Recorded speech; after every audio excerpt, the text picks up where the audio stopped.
they're going to talk about the fixture, okay? And they are going to probably head down my fixture. The AFL fixture. The Eddie McGuire fixture.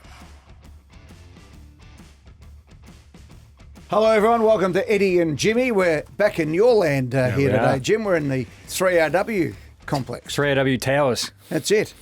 Tapped media. With a T on the It end. is. Thanks to Hyundai, and you can do big things in the new Alexio, which is absolutely a ripping car. Visit your local Hyundai dealer today for the best in Alexio action. And Fiji Airways. Visit FijiAirways.com to book your flight to Fiji and beyond. Fiji Airways, where happiness takes flight. And look out for Ski G. That's a new one for you, Jim. This is off the top of your head? No, this has come from Paul Scurrill, the CEO boss. direct. I think his daughter came up with it, actually. Wow. And that is, you fly to Fiji and then into Japan and into Vancouver, into Canada, and you go skiing, and then you come back and you think, all right, I'll have a little bit of a 4 or 5 days to defrost on the beach in Fiji. Come back, you've done everything. That's living. That is living. I reckon that's the go. Righto, let's get stuck into things. Let's have a look. Round 15. We're getting into the business end of the season, aren't we? Yes. What promised to be a bumper round of footy lived up to the hype. It did. We was had great. a cracking round of football. Of course, the first 3 games of the round from Mantle, as Basil Zemplis would say, Yes. versus Geelong. I don't think Geelong lost any fans of the way they played the game, and Freo flexed their muscles. Gold Coast Hawthorn. Geez, Gold Coast, they had their moments, but the Hawks were too strong. And then a really good game, Adelaide versus Melbourne at the Adelaide Oval, the early game. Yeah. And I think we had a great round, great matchups. Yes, and I thought the Collingwood-Port Adelaide game was a good game for a half. And then the Pies took over in the third quarter, injuries to Port. Did you know what? It was actually... I actually ran into David Koch today. I was up in Sydney this morning, and Koshy was, he just, when you get injured like that, you start asking a million questions, don't you, about is everything right, training-wise, medical-wise. Sometimes they're just stiff. It was actually a pretty good quality game considering the amount of rain that came down, the early stages of it. I was pretty happy with the Pies result as well, which was good. No, I tell you what I did love. I did love the Port Adelaide jumper. I liked it too. Yeah. Now, everyone thinks because it's black and white and all that sort of stuff. I've been saying this for years. And I'll tell you how long ago it is, right? Since the cockle divers. No, this goes back to before I was president of Collingwood. My wife was in the rag trade, and she used to wholesale and manufacture. And they sent to Harris Scarf it's an outfit, and I think it might have been scarves as well or something, but for women, proper women's wear that were teal and had black and white. Well, they sold, they flew off the shelves. Because the whole idea of teal in the first place was because they wanted to try and capture some of the supporters in Adelaide who weren't Port Adelaide supporters. That's why they almost went out of business at one stage. So anyway, long story. It looked great. And I think... I'd still love you and Koshy to play for the black and white I stripes. know you do, mate. No, but to play for the Geelong jumper, because that was the second one they wore. Okay? Keep saying, mate, they can wear magenta, they can wear hoops, they can do whatever they like and go their hardest. I'll tell you what, that teal jumper they wore the other night, I know you've got connections at Port Adelaide. Can they send me a long sleeve one? That'd be a great one to wear down at your local footy training on the Wednesday or Thursday night with the white shearing. Speak to Cos Carltn. He's the vice president. He's part of our organisation. He's the CEO of GMTV. Yes. So they look fantastic. Can you imagine running around at your local footy club with that on a Wednesday or Thursday night? But this is what I've been saying. It's a different colour. I like the V great. too. Yeah, well, that's it. But see, again, in the past, I've suggested, and it's like anything. If I suggest it, no one wants to do it until they wait till 3 years later and do it. But that with their peer, some call prison bars, which I think the pair isn't quite right, but the peer, if you had the teal and you had black or white, and any version of that, you get the lot, other than black and white. Well, hang on, just while we're going on the colours of football jumpers. Yes. Gold Coast and the guava. Yeah. I wish that'd be their number one colour. There's something Gold Coast about the guava. Well, I think we've got too many red jumpers at the moment. Well, the orange, I get the whole orange, and all the marketing experts, orange is the colour that attracts attention and all that sort of thing. Yeah, I know, but you've got orange at. The two expansion teams came in both with orange. Yes. I mean, please, and you've got Essendon and Melbourne and God knows how many others. Get something different. I mean, I thought they missed an opportunity, Gold Coast, to go with a green jumper and really hit that green and the barrier reef and the whole business there. The light blue jumper they had was pretty good, but now that's No, I love the guava. I wish they'd wear the guava. Well, they should. The guava. You know what that's close to, don't you? Magenta, which is what Port Adelaide should have grabbed. I mean, seriously, they kept. You say magenta, and they have conniptions, right? It's not pink, it's magenta, and it doesn't matter. You know, The guava. you can wear pink. Guava Anyway, and teal. don't matter. Good luck to them. There was no confusion, and it was a good win of the Pies. Now, Tony Modra is an old mate of ours, and everyone said their best wishes, but we're going to say it too. Yeah. He was with us on the Gather Round Spectacular for the Footy Classified, and he came on, and he was just such a wonderful guest, and it was great to catch up with him. He's in great form. Good news that he seems to be recovering, but he's obviously got a fair bit to go yet. But everyone was just so shattered on the other night when the news came through. My son Xander texted me and said, "Have you heard anything about mods?" I said, "What's going on?" He said, "Oh, we're hearing at that stage that it was actually really really ball. bad, and it just went through the footy world and you know, devastating. You know better than most how rapid news gets around. The biggest thing when I heard it, and a lot of my friendship group is, it's another AI scam. Because what's going on? Because you couldn't believe it. Hey, it's Tony Modra. And your football heroes and your heroes, whether it's outside football, whatever your passion is, whether it's music or movies or sport, whatever, whenever you first hear of one of your heroes, you think, nowadays you go, it's someone, it's a hoax. Yeah. But then when you actually heard, no, it's serious, everyone's, oh my goodness.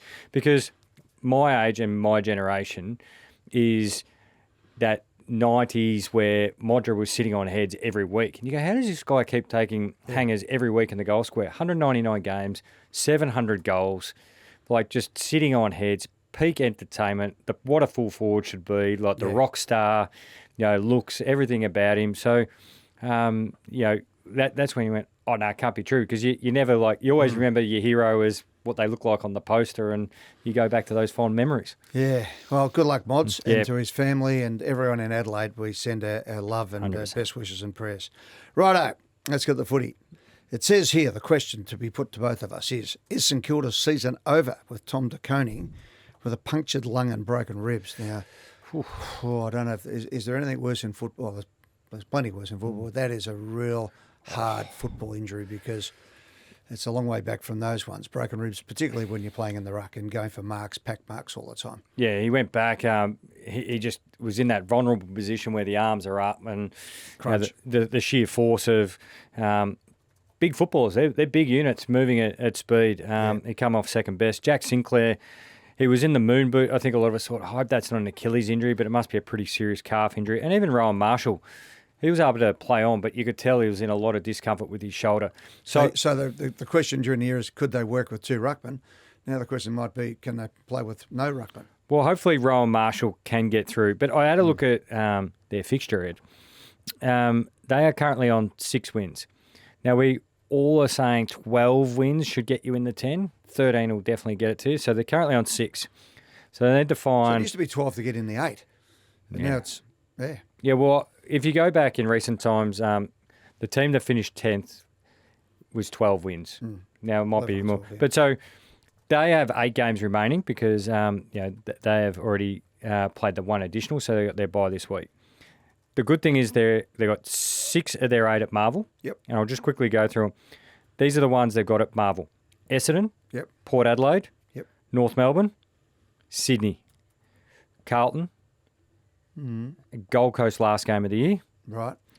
They've got Richmond at the G. Yep, okay, give them that one. Geelong at GMHBA. Right, there's probably 5. There's probably 4 that... Well, they don't beat those 4. Yeah, well, they don't deserve to be in the team. You're out. But, yeah. But it's not season over. One of the other ones, basically. How many we need to get to? I think 7 definitely gets them in 6 there on that 10th spot. Okay, I've got them at 5-ish.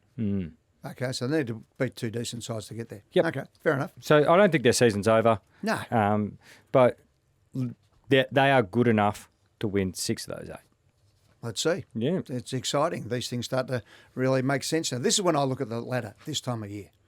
Right, you go, righto, let's have a good look at where things are happening. We'll get to a fixture a little bit later in the show, okay?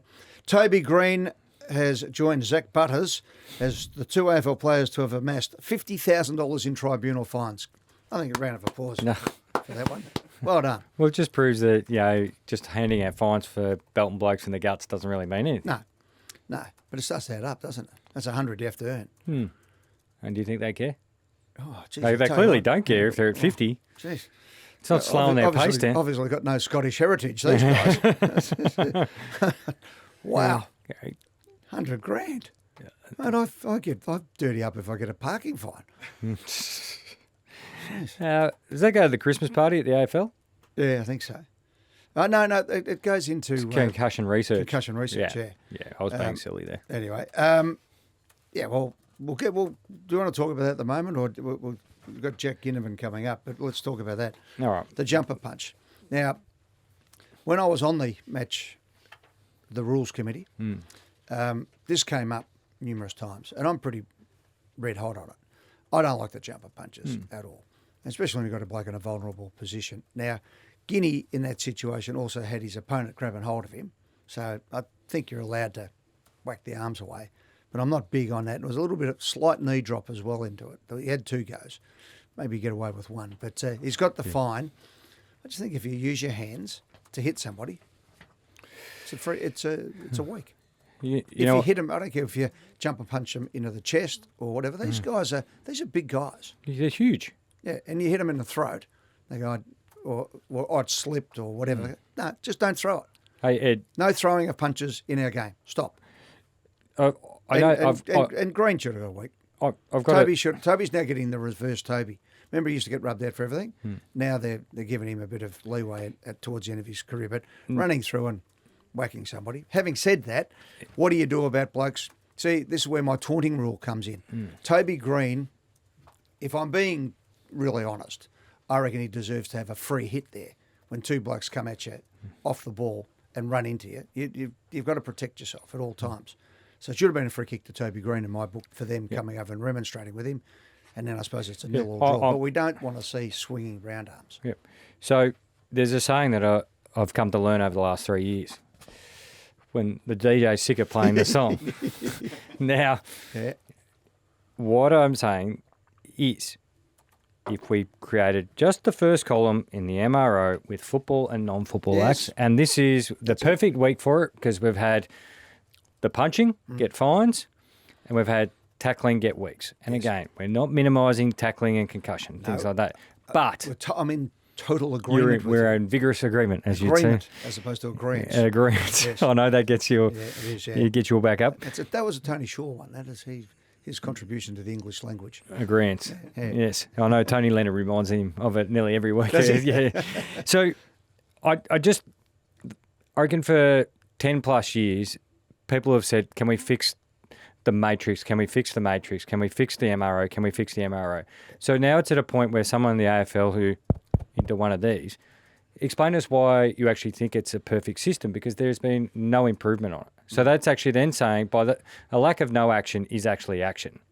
So then that's actually saying to everybody in the football industry and the broader football world, it's perfect. Can I just finish this point? Because Greg Swan actually said last year, we can't keep having situations where it's 0 weeks or 3 weeks. So what have we got again with Paul Curtis? Yeah, we feel like he should be suspended, but we're at 3 weeks because we don't want to give it 0 weeks.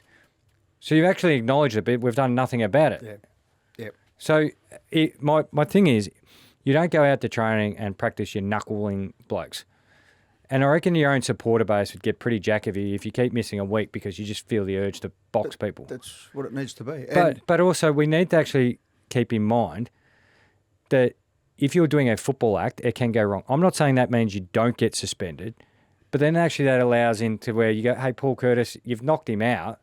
That's probably 1 week or 2 weeks. And I think a lot of us will go, all right, he needs to fix his technique. Or who was it? Closey, who tackled, who was it from Hawthorn? We go, look, you've got that one a bit wrong. That's probably a week. Yeah. You can't ping both the arms. If you come back up, you get 3. Yeah. Okay, learn from your mistake. And you can put little parameters in. If you're up for your third football act, you're listed a week. Can I put you, if Toby Green did that in the context of play, so I've got the ball. And I'm with you on the taunting stuff as well. But let's say I've got the ball and Toby Green came in like that on a tackle, you get a week. For a swinging round arm. That's what they say. It's not a tackle. But running down the ground, you're allowed to do it apparently now. Yeah. And it's just nonsense. But you know, the taunting would have been free kick, bang, to Toby Green in the middle of the ground, bring the ball back. That stops it. So next journo who talks to Greg Swan, why do you think the MRO matrix is perfect? And this is not Michael Christian's fault. But you're on your show. Get him on.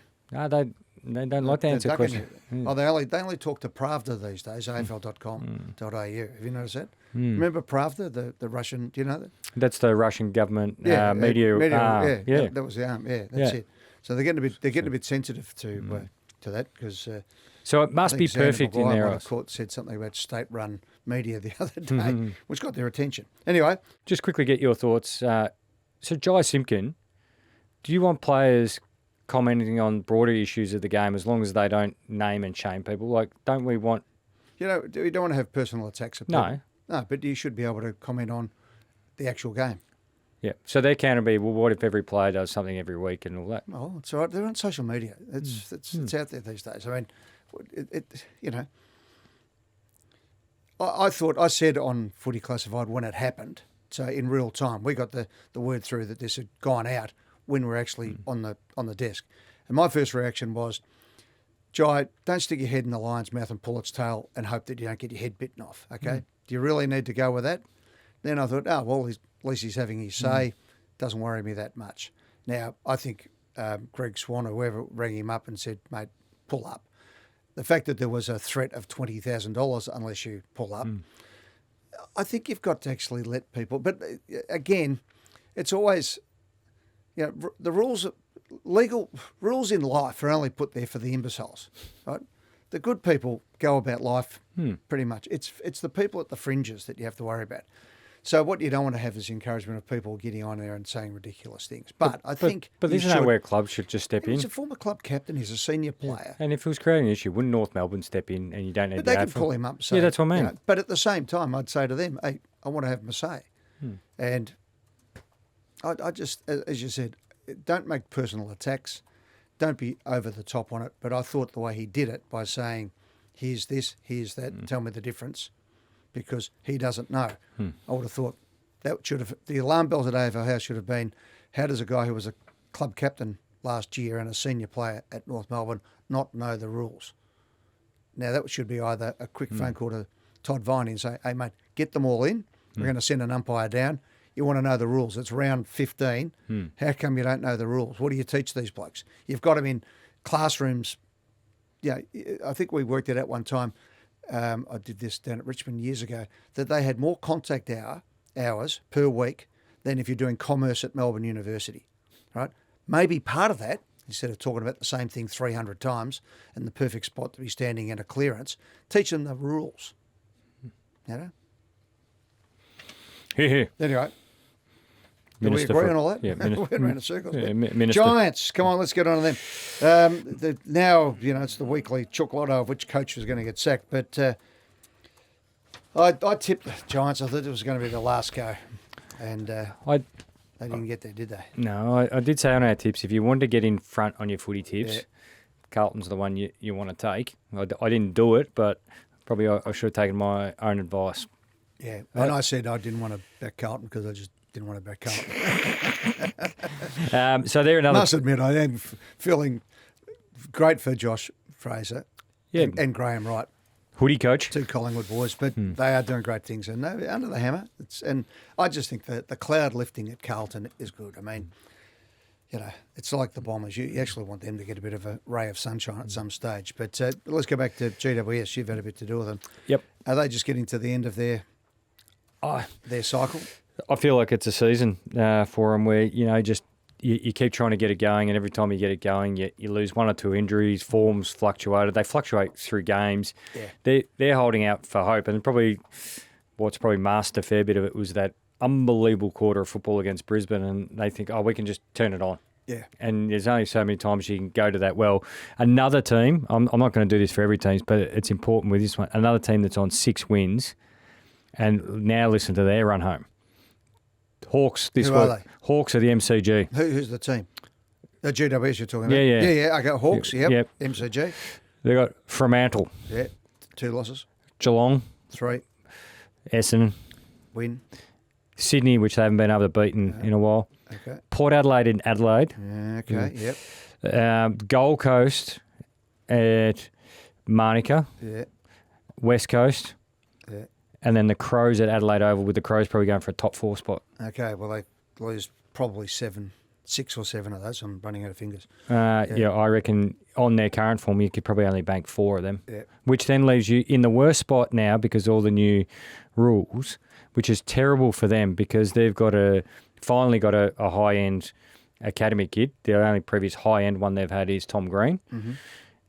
The worst spot you want to finish in football now is between 11th or 12th because the bottom 5, or 11th, 12th and 13th, the bottom 5 get that additional draft pick if you get bid on. Yeah. So, and almost, if they're going to finish 13th, they might as well try and finish 15th. So, let's push through because I want to get to the fixture a little bit down the track and bring that up, okay? Because this is the beauty of my fixture that the AFL apparently are going to be putting out tomorrow. In the EFL? And this should be in the AFL, this one.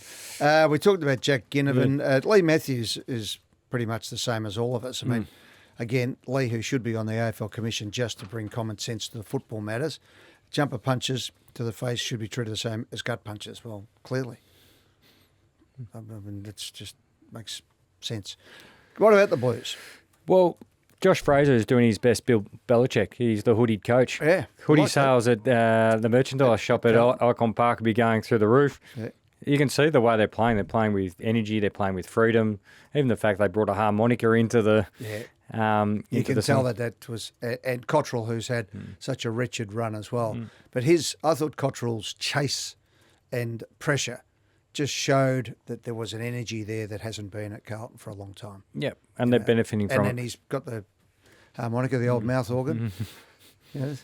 It was good. Thought he was Bob Dylan in there. It was fantastic. But It's it wasn't good. fun. It's good having a bit of light around Carlton. I still don't quite know where Piano Man rolls into Lily of Laguna. But anyway, it didn't matter. It was fun. So I want a bit more of this. Okay. Now, Just not the Collingwood song? Well, no, but if they want to have a bit of a solo, maybe I'll bring the euphonium in to Collingwood. We'll give a bit of a euphonium. What about the old squeeze box? Someone gets in there Well, and they did that in the 1963 grand final. Happy Hammond. Yeah, well, that was Happy ran out. He was first but one out. They had the accordion going. But I like a bit of that. It's great. But what I'd like them to do, though, is I'd like them to just pull back and sing the song properly. It's not a race and all the yee-haws and woo-hoos and all that sort of stuff. Just give us the song. Okay? Maybe they've got to get the fable singers going in the background so everyone actually straightens up a little bit. But no, look, it's good to have a bit of light around Carlton. Of course, there's been grey clouds over there for a little while, and there's some energy and excitement. It is, and if they finished 11th, that'd be great. I'll tell you what's going to happen. I'll tell you what's going to happen. They've got a very good kid that's going to land on their door. Yeah, can I say this to you though? Cody. I think it will be Carlton Collingwood in a month for Josh Fraser to get the coaching job. If he wins the next 4, if he can knock off Hawthorn. If he wins the next 4, what's that? He makes it 9 on the bounce. Yeah. Now, the last time something like this happened, I think, at Carlton, the big significant one for me was in 1978 when Jezza took over as captain coach in 78 and they had this massive run and actually played Collingwood in the first semi-final at the MCG, which was the big brawl on the half-forward flank. Phil Carman, they were all in. It was really, really tasty. Phil Carman got reported but got off. That was the day of the famous My Boonie getting stolen. Oh, okay. Yeah. But then they won the premiership the next year, Carlton, beat us. But it's got that feel about them getting up and going. And it's interesting now that I hope that, all the wise heads in football who are sagely saying, no, they shouldn't hire Josh Fraser because in the past with David Teague and all sorts of, they're completely different scenarios, right? Josh Fraser has had a very big, quote, apprenticeship. He has coached his own team at Carlton in the VFL. Yep. Collingwood were too slow to move, apparently, on signing his contract, and Graham Wright grabbed him, and Graham Wright's got a good eye. So I'm not necessarily barracking for Josh. If the situation comes up and it's right for him, I wish him all the best. But I think people have just got to be a little bit, leave the cliches alone and just have a look at what's really happening. Yeah, well, until he declares that he wants to be in. Yeah, he's in. Don't worry about that. He's just not saying that out loud. Are you sure? I think the good thing about... Are you sure he's in? Oh, well, he wants the coach. Yeah, but he said he wants to coach, but not right now. Yeah, well, let's see in a month's time how he's going. But I think what he's done there, though, is in not saying, I want to be the coach. That's taken all the pressure off. So Carltn can, for the first time forever, the pressure valve has gone off. Now, that also washes onto the team. You saw what happened at the end with Vossi. The pressure was just so extreme that as soon as you walk into a club... Have you ever been in a club when it's been like that? Were you there at Geelong when they did the review? And Yeah. Okay, so you've lived through it. But when it's like that, you walk in, you come out of the fresh air, as soon as you pull up and you shut your car door, it hits you. So that's why the change-up has been so successful for Carltn. And it's not that Vossi in his first couple of years, no problem. Different thing the last 8 weeks that he was coaching. I just think for Carltn, he's done the right thing by not pushing himself forward. That doesn't necessarily mean he doesn't want the job. I think he does, but he's not saying it. So good on him. There's not one thing or another. You can actually think and do something. Walk and chew gum. You can walk and chew gum. You can actually strategise and think where things are going and manoeuvre. That's what life's all about. Darwin's theory of evolution is not the survival of the fittest. It's he who adapts best survives. And that's where they have to be at Carltn. So they might have gone in with an idea, and now they know, at the very least, they know they've got a ripping assistant coach. So who knows where it goes. But, yeah, well done. It's great for Carltn. Stand. Yeah, well, What do you think of the stand? or can I come back to this for you? We saw that incident, when was it last week, the one where, I forgot who it was now, they cocked it up. The umpires. Bammett from from Port Adelaide. Port Adelaide. What the umpires have got to do... He yelled out, move it on, and he thought he said play on. Exactly, is stop yelling out. Right? All they've got to say is stand, play on. Right? If the umpire says anything, it's stand, play on. That's it. No move around, stand there, time clock's on, all the rest of it. It's like when they give them that little whistle with 5 seconds to go. Stop it. Everyone knows the rule. It's up on the scoreboard. Go back, take your kick. If you're there a second too late, play on. Stop coaching them. Stop coaching them. Shut up. Right? Just shut up. And that's not having to go at the umpies because they're told to say all this stuff. They're coached to do it. Just be quiet. There's enough going on out there as it is. We need just directions from the umpire. Adjudicate the rules. Stop or stand. You know, do we make it stand or stop? I don't know. Make it so that it's an unambiguous word. And then play on. That's it.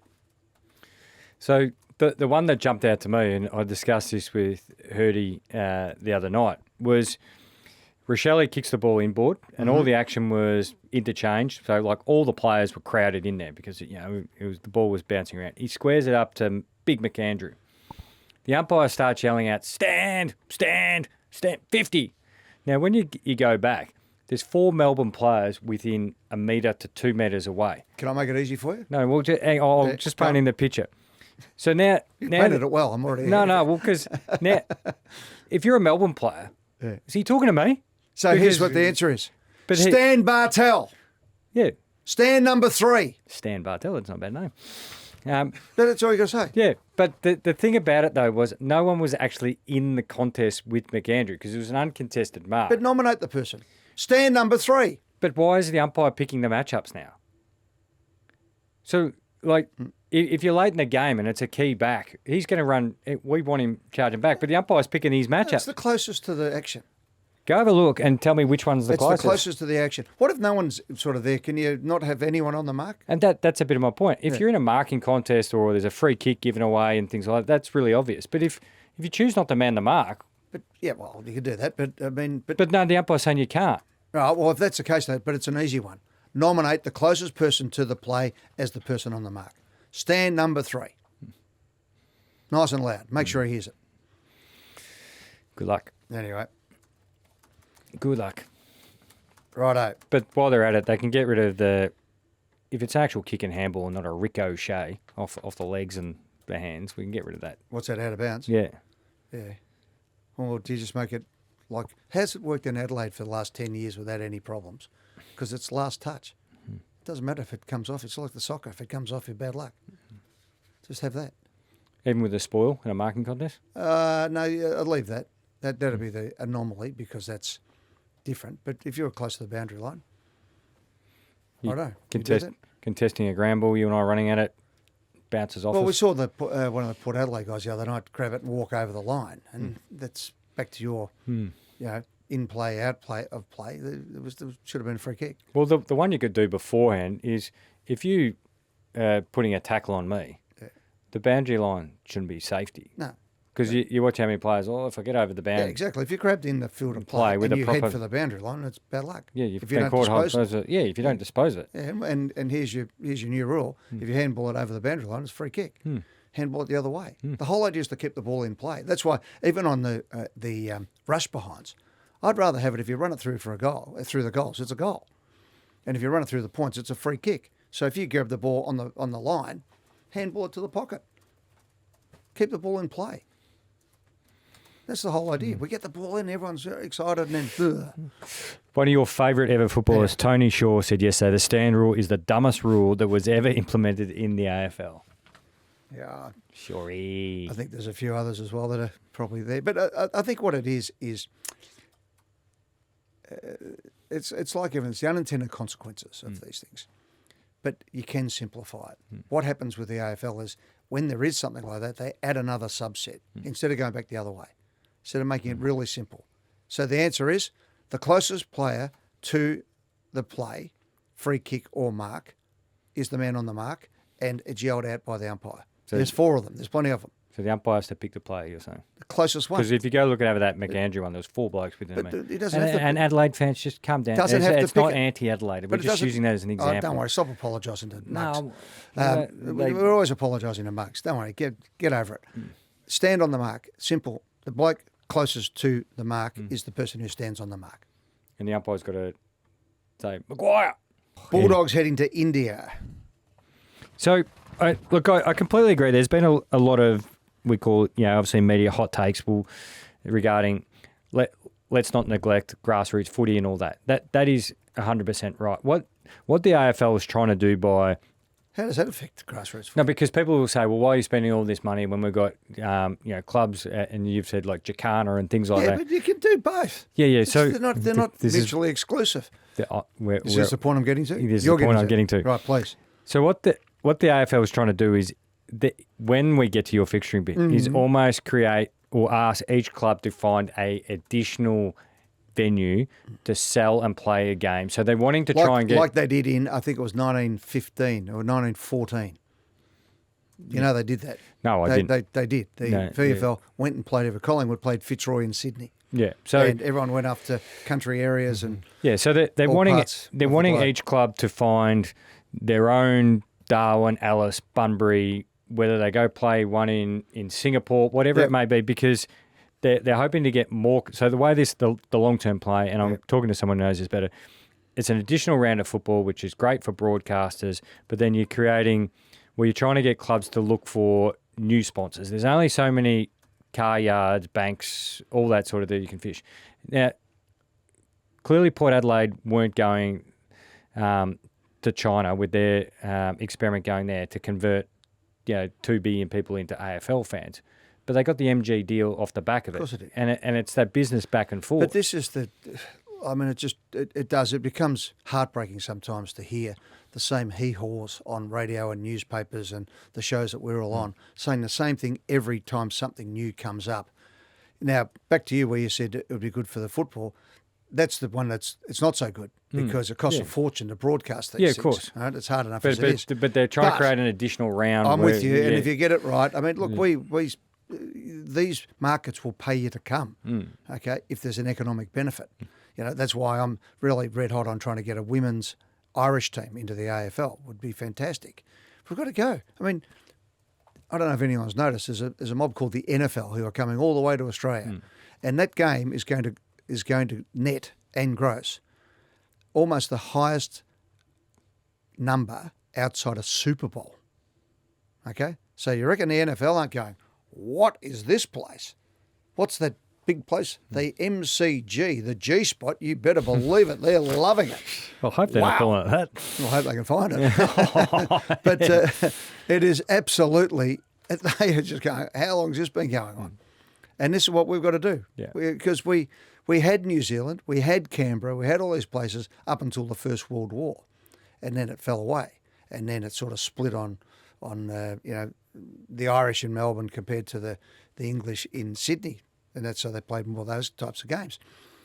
And we missed the opportunities, and we keep missing them. Yeah. And Colin Carter's bringing a book out soon, and he still laments South Africa not being picked up as a real opportunity coming out of when Nelson Mandela, around that period of time, when apartheid fell. So there are things we should be doing and having a look at. Yeah. Yeah. Okay. But I don't disagree with the people who look, we can't have grassroots clubs folding and No, but you don't need to. No, but if we make more money, we can do these things. Yeah. I mean, I'd be cutting we can do both. I'll tell you what I'd be doing. I'd be refocusing the AFL on all their social issues. Okay? That's not to say don't do them, right? But I'd be saying let's concentrate on what we can affect, and that is use the social issues to go and grow our game. So put the money into Indigenous areas, right? We might cut some of the fanfare and a lot of the infrastructure or some of the bureaucracy around it, and put it in and make sure we've got kids and particularly young girls as well. We're not getting enough through. Get them playing. Get the pathways. Put it in there. Same with the women's football. Development. Put the money into medical facilities, not just at football clubs, but around the new ring roads of Melbourne and beyond. Make the football area, the football ground, the place where you have your... The lighthouse, as they say. That's it. Make it the community health centre so that all the kids go down there, the parents, and then you don't have to build something new on a Saturday. Bring these things together. Yep. Anyway, hey... can do both. We're going to run out of time, so I want to just talk to you. The AFL have got a meeting with the... Let's do this part of our Rub It In segment. Oh, yeah, rub it in. Right, our good friends at... DP. I know you like that. Ice gel from the makers of Deep Heat. Feel at work. Always read the label and follow the directions for use. Give me 10 seconds on the ice gel because I might have a go at this. You like it? I use it. Yeah. Yeah, and I'm not getting any kickbacks. I use it on my foot. I had foot issues, my left foot in particular. My left foot? Yeah, my left foot. Yeah. put my foot in my mouth sometimes. But no, I still like to try and think I'm 27 years of age and go for a run, but I still pull up sore. But I use the ice one. It's fantastic. Got it in my car as we speak. Good stuff. Right. So here's my rub it in. This is eventually. So you're going to hear in the next 24 hours the AFL and the CEOs have got a big meeting up on the Gold Coast. Yeah. They're going to talk about the fixture, okay, and they are going to probably head down my fixture. The AFL fixture. The Eddie McGuire fixture, okay, which if we want to get it up, we have to call it something else. Okay. But basically it is what I've said in the past, and that would be that we have a proper round one, and I've suggested that would be all the Melbourne teams, WA versus South Australia. Right, bang. And let me call it 4 exotics. All right, now they've got 4 different plans, alternative structures, that they're going to have a look at. Okay, and they're roughly around this. You have this right in front of you. Oh, well, I know what's going on, yeah. So one of the things that and I won't go into the details because I've got some documentation here, but when Tassie comes in, the decision has to be made, do we play an extra week? Do we go to 24 rounds or do we go back to 22 or even to 24 or 20 games. with a few extras? So I think the one that they're looking at is the one I've pushed, and that is everyone plays everyone once. Yeah. So with Tassie, that'll be 18 rounds. So you're nearly there anyway now. And then you have double-ups to get you to 24 rounds. So the season will go longer. So your rivalries, double showdowns and, your Battle Bridge, you'll have Grapples. a gather round. You might have one of your rounds that you just said where you go and play in parts unknown. Yep. And then you play your two derbies, your 2 showdowns. You play your 2 extra games in Melbourne against rivalry, so you get Carltn, Hawthorn, Geelong, etc. And you might rotate them around as well. And then you've got those other 2 games. And that's important, not only because it's good, but it's also for the deals that have been done with stadiums. And you do that over a 2-year. So Collingwood plays Geelong this year, next year Geelong plays Collingwood. And it works out. It does. You know, and it's probably, these days with equalisation as well, it works out a little bit better. So if you did that, you'd have 8 or 9 games per round, 2 buys per team during the year. Spoke to Chris Fagan about it the other day. He said, yep, we absolutely would love a buy in there, so 2 buys would be good. Mr. McGuire? Yep. Any word on how they do the buys instead of 9 rounds of buys? Or No, I think your buys would be as you go. Yep. Yeah, so I think the season would play on. Okay. And, so there you go. That's sort of where it's going. There are other machinations to look at. Back to 22 games, 20 games plus 3-week group stage is something else, and 20 games in a 3-week tournament, which somebody in there is pushing that. I don't like it. A tournament? I just don't like it. It's just, don't make it harder than it Here's is. Next week's hot takes on. And you know what else I do? I would do the draft on the 18 games where everyone plays. Okay? So you have the other games, right? Your ladder, after everyone has played everybody once, is your picking order for the draft. Okay? Oh, from then. Yeah. Oh, okay. Yeah, I get you. So if you're on the bottom of the ladder after round 18, you've got number 1 pick. It's not. I'm thinking that they'll have to put those things in there, but you do the picking order for the draft based on everybody playing each other once. Yeah, so go your hardest for the first 18. Yeah, but I think what I'm saying is that so you'll have a round 1 and you'll have gather round in there and you'll have your derbies, not at the end of the season, they'll be spaced in, but in amongst that will be 18 teams, 18 games that you play each other once. Okay. They're the ones that you make all your decisions as far as the draft's concerned. It'll sort itself out. But anyway, we'll see what happens. Righto, Jimmy, what is yours? Oh, you've got a beauty. I'll give you this. Sort of. I've got a slight protest. You do have a protest. It's not often we get these right. We often have to make big, bold predictions. And you're supposed to go pretty big and bold. And we do this on Footy Furnace, bold predictions as well. And what was your bold prediction? The small forwards of Hawthorn, the 4 of them in particular, Ginnivan, Watson, McDonald and Moore. 10+ goals, I did say. How many did they kick? 10 goals, 1, which is technically over 10 goals. 10+ goals, though. Yeah, no, it's not 61 points. No, well, it's 10 said, over. Eddie's 0.1 over. So, like. Yeah, but it's, if you're rounding up and down, you're rounding down on that. All right, well, I'll give it to you. That's good. I'll take I'm taking it as a win. The ice gel. Yes. Okay. And I'll throw in Port's jumpers as well as another rub it in, okay? I've got to get onto Cos to get me a jumper. That's got the ice gel and the deep heat, that one, over 2 games. Right, Bartel Medal. Jamal's gone Nick Dacos for 3, Nasiah Wanganeen Millera for 2, and Noah Anderson for 1. Ooh, I've been pretty close to that. Lots of guys for 1 vote, but I'll start at the 2 votes. Naz gets 2, Newcomb, Murphy Reid, Mac Andrew. I thought he was very good. Big Mark Keane as well. He's going well, isn't he, Mark Keane? Well, he's good to back in the side. Yeah. Sam Walsh, Hewitt, Nick Dacos and Wardlaw. Nick Dacos too. I only gave 4 guys 3 votes. Mm-hmm. I gave the Bont at 3. Yeah. Big Action Jackson from Freo. I thought Jordan Ngoe's game was very, very good. And Cooper Trenbarth got 3, which then has... I thought Geordie was great. Yeah.